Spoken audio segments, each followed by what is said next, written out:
Hello नमस्कार साथियों, स्वागत है आपका हमारे यूट्यूब चैनल पर। आज हम करेंगे एनसीईआरटी हिंदी कक्षा 10 प्रथम पाठ है इसका सूरदास के पद हैं, इसका सारांश देखेंगे। सूरदास का जन्म सन 1478 में माना जाता है। एक मान्यता के अनुसार उनका जन्म मथुरा के निकट रुणकता या रेणुका क्षेत्र में हुआ था, यानी रुणकता गाँव वो बैठे हुए हो। जबकि दूसरी मान्यता के अनुसार उनका जन्म स्थान दिल्ली के पास सिही माना जाता है। महाप्रभु वल्लभाचार्य के शिष्य सूरदास अष्टछाप के कवियों में सर्वाधिक प्रसिद्ध हुए, यानी कि जगह वल्लभाचार्य का जगह अष्ट छाप यानी कि 8 भगता में वो शामिल हो। सूरदास शामिल थे। वे मथुरा और वृंदावन के बीच गौ घाट पर रहते थे और श्रीनाथ जी के मंदिर में भजन कीर्तन करते थे। सन 1583 में पारसौली में उनका निधन हुआ। उनके 3 ग्रंथों सूरसागर, साहित्य लहरी और सुर सारावली में सूरसागर ही सर्वाधिक लोकप्रिय हुआ। खेती और पशुपालन वाले भारतीय समाज का दैनिक अंतरंग चित्र और मनुष्य के स्वाभाविक वृत्तियों का चित्रण सुर की कविता में मिलता है।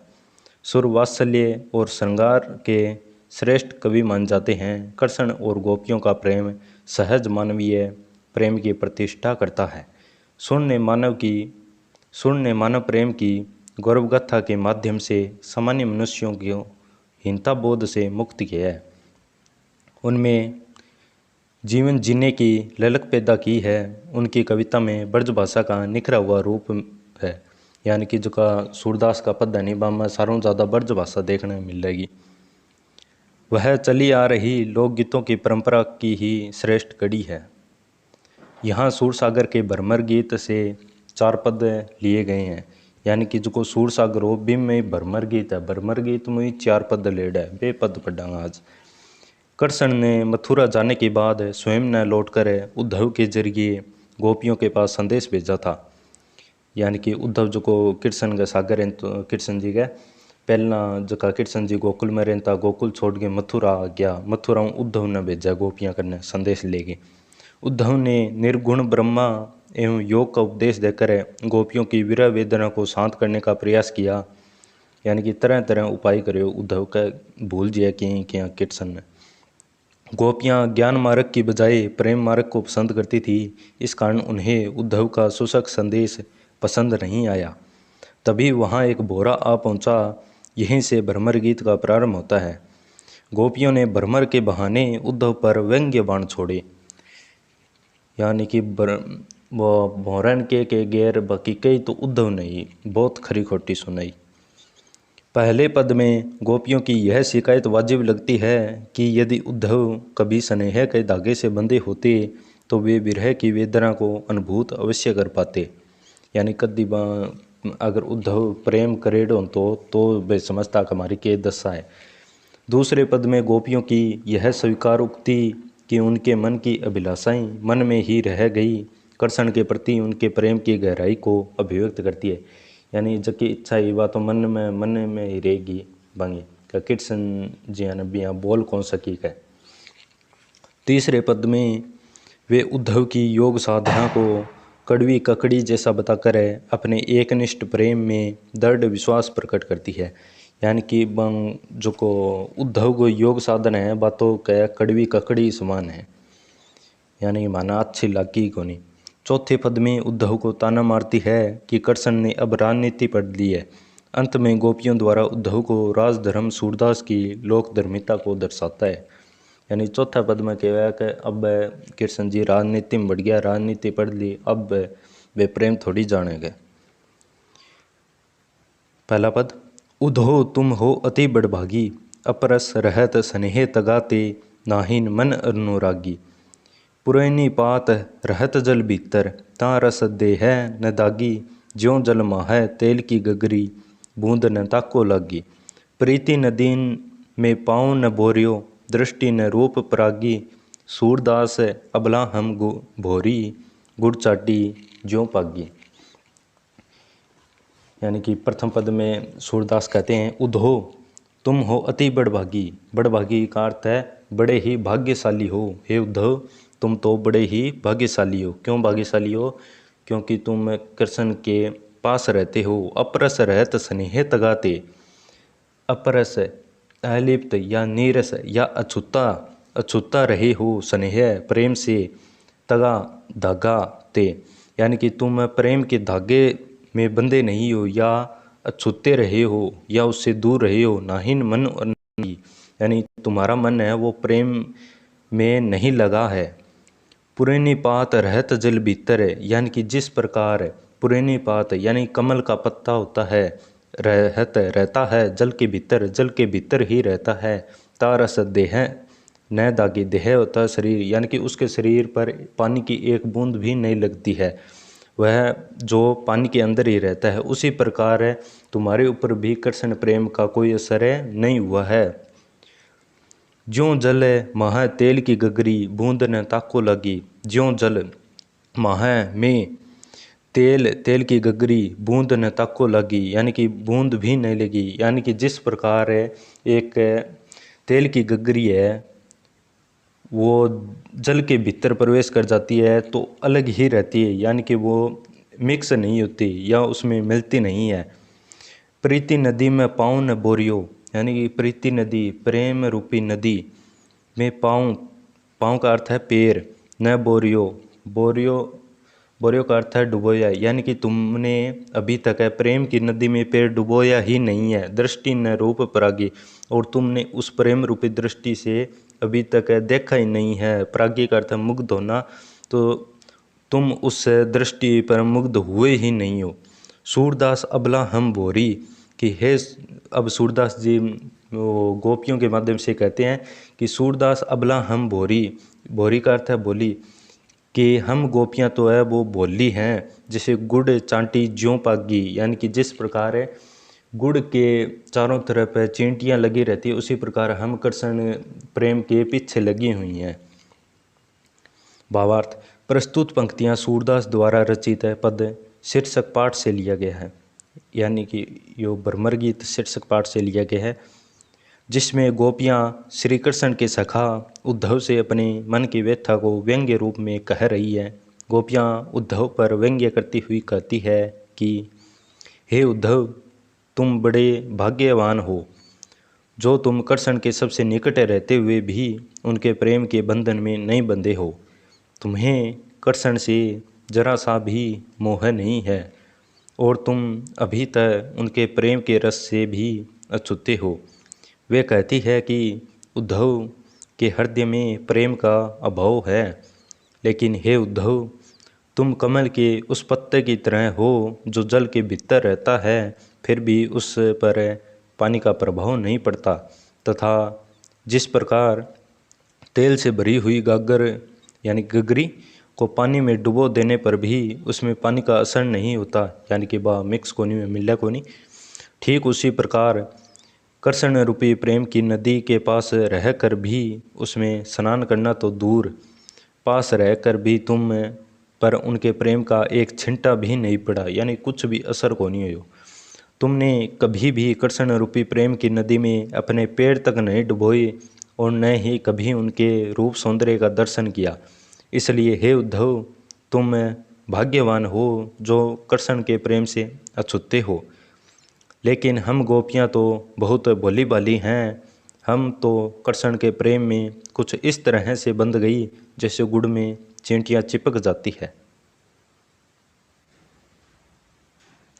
मन की मन ही मांझ रही, दूसरा पद है, मन की मन में मांझ रही, कहिए जाई कोहन पे उद्धो, नाही परत कही, अवधि आधार आस आवन की, तन मन बीथा सही, अब इन जोग संदेश सुनी सुनी बिरहन बिरही दही, चाहती हुती गुहारी जितही ते, उतते धार बही, सूरदास अब धीर धरियों क्यों मर्यादा न लही। यानी कि सूरदास जी प्रस्तुत पद में कहते हैं कि मन की मन में मांझ रही, मांझ का अर्थ है में, यानी कि हमारे मन की बातें हैं वो मन में ही रह गई। कहिए जाए कौन पे, यानी कि कौन पे यानी कि किस से, यानी कि हम अब किस से कहें हे उद्धव, नाही परत दूसरों से, यानी कि यह बातें प्रेम रूपी बातें हैं, वो दूसरों से नहीं कही जाती ऐसी बातें। अवधि आधार है आस आवन की। अवधि होता है समय, आधार, आधार का अर्थ यहाँ आधार लिया गया है। आस यानी कि हमें आशा थी, आवन की आने की, यानी कि श्री कृष्ण के आने की हमें आशा थी। तन मन बिथा सही, यानी कि इस प्रकार बिथा का अर्थ है व्यथा, हम शरीर की व्यथा सह रहे थे, यानी कि श्री कृष्ण के आने की मन में एक श्री कृष्ण आसी जद में आ बिथा सहन ला रहे, व्यथा सहन ला रहा। अब इन जोग संदेश ने सुनी सुनी, यानी कि जोग योग संदेशनी संदेश को सुनकर, सुनी सुनी सुनकर, बिरहनी, बिरहनी का अर्थ होता है वियोग में जीने वाली, यानी कि इन गोपियों के लिए आया है बिरहनी। विरह दही, यानी कि विरह में जल रही है, यानी कि अब इस योग संदेश को सुनकर तो हम गोपियाँ विरह में जल रही है, यानी कि श्री कृष्ण को प्रेम रूपी सागर का पान करना था, लेकिन श्री कृष्ण ने क्या किया कि हमें ये योग संदेश सुना रही हैं। चाहती हुती गुहार जित ही ते उतते धार बही, यानी कि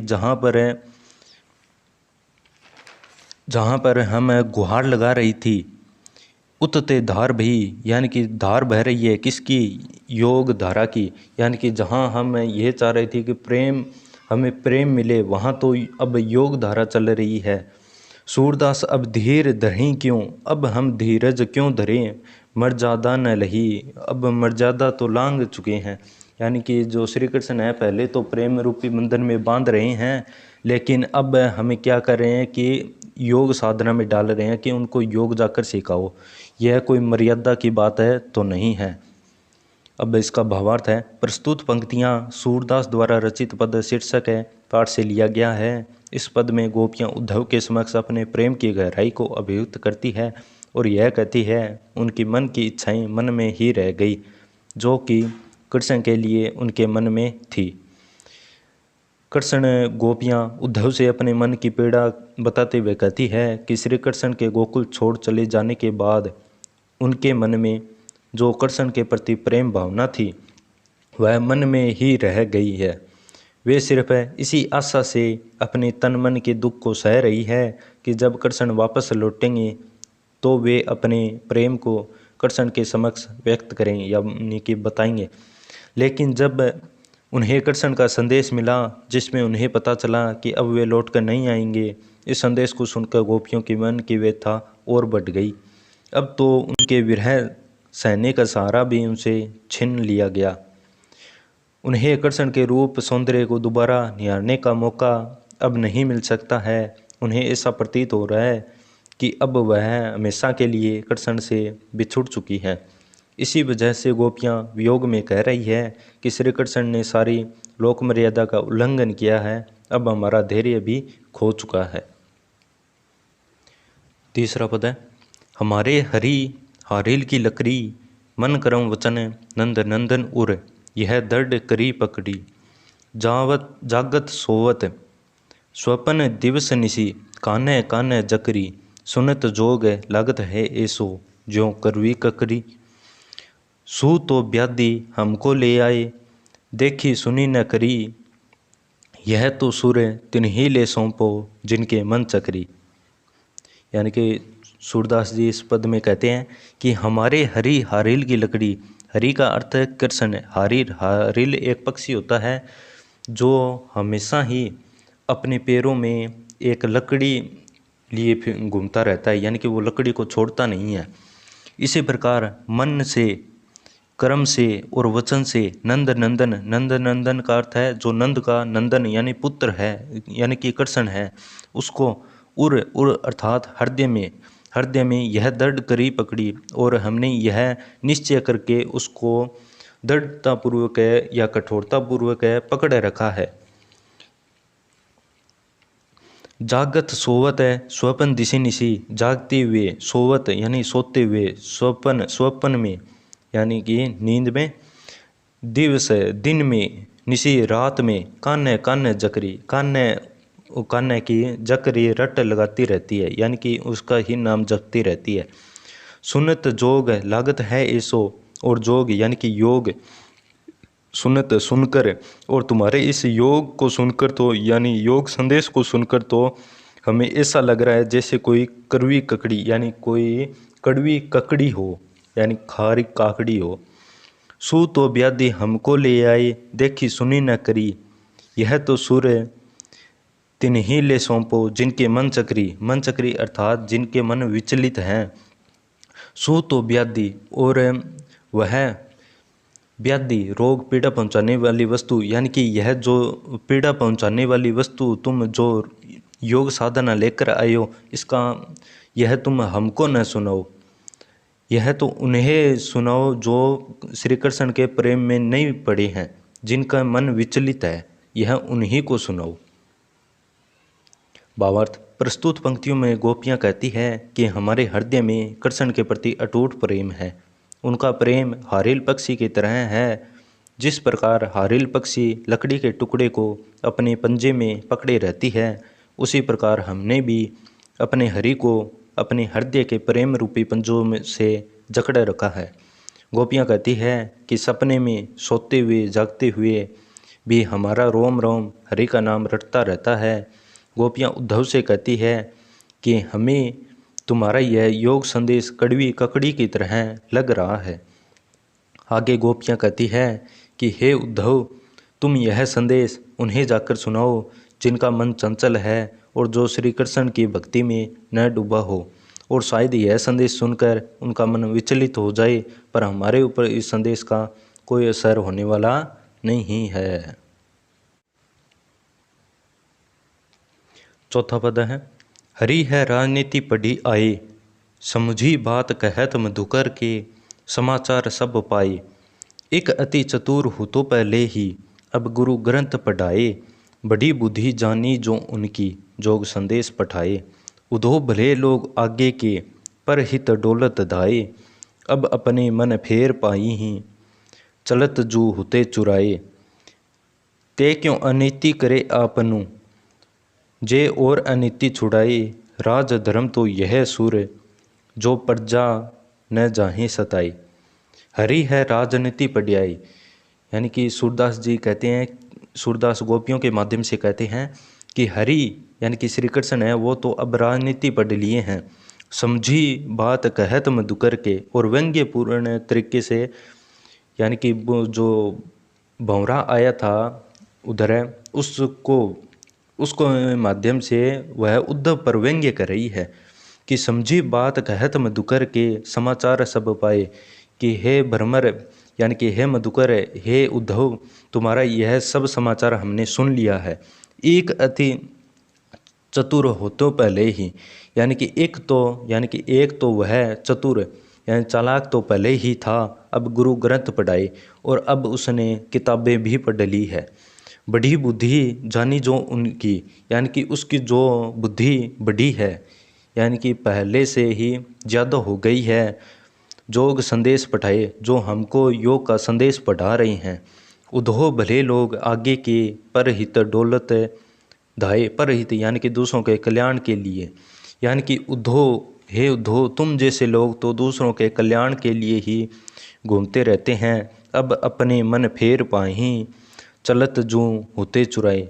यानी कि अब जो हमारा मन उनके पास है, यानी कि अब अपने मन फेर पाई, अब जो हमारा मन उनके पास है वह तो उनको लौटाने के लिए कह दो। चलत जो होते चुराए, जो वह चुरा कर ले गए थे। ते क्यों अनीति करे आपुन, यानी कि वह अब अनीति क्यों करे हैं। जे और अनीति छुड़ाए, जो अनीति को छुड़ाने के लिए ही मथुरा गए थे, यानी कि जो मथुरा में कंस का वध करने के लिए गए थे, अब अनीति खुद कर रहे हैं, जो प्रेम को छुड़ा रहे हैं। राज धर्म तो यह सुर, जो प्रजा ने जाही सताई। यानी कि राज धर्म तो यही है कि राजा का धर्म तो यही है कि वह प्रजा की रक्षा करे, उन्हें सताए नहीं। भावार्थ है, प्रस्तुत पंक्तियाँ में गोपियाँ कहती है, उद्धव को उलाहने देते हुए कहती है कि वे तो पहले से ही चालाक हैं और कृष्ण के द्वारा पढ़ाई गई राजनीति का पाठ से वह और भी चतुर हो गए हैं। अब वह हमें बड़ी चतुराई के साथ श्री कृष्ण का योग संदेश सुना रहा है। गोपियाँ व्यंग्यपूर्ण भाव से कहती है, कृष्ण बहुत अधिक राजनीति पढ़ चुके हैं और अब वो किसी चतुर राजनीतिक की तरह हमारे साथ पेश आ रही हैं। वो कहती है कि कृष्ण पहले से चालाक थे ही, लेकिन अब उन्होंने बड़े बड़े ग्रंथ पढ़ लेने के कारण उनकी बुद्धि काफ़ी बढ़ गई है, इसलिए उन्होंने उद्धव को हमारे पास योग संदेश देकर भेजा है। गोपियाँ उद्धव से कहती है कि हे उद्धव, आप जाकर श्री कृष्ण से यह कहिएगा कि जब वे गोकुल से मथुरा गए थे तो हमारा हृदय भी उनके साथ लेकर गए थे। अब वो हमें हमारा हृदय वापस कर दें।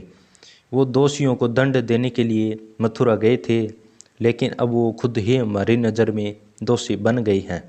ये उद्धव, आप कृष्ण से जाकर कहिएगा कि एक राजा को हमेशा अपनी प्रजा के हित में कार्य करना चाहिए, उसको कभी दुख नहीं देना चाहिए, यही राज धर्म भी है।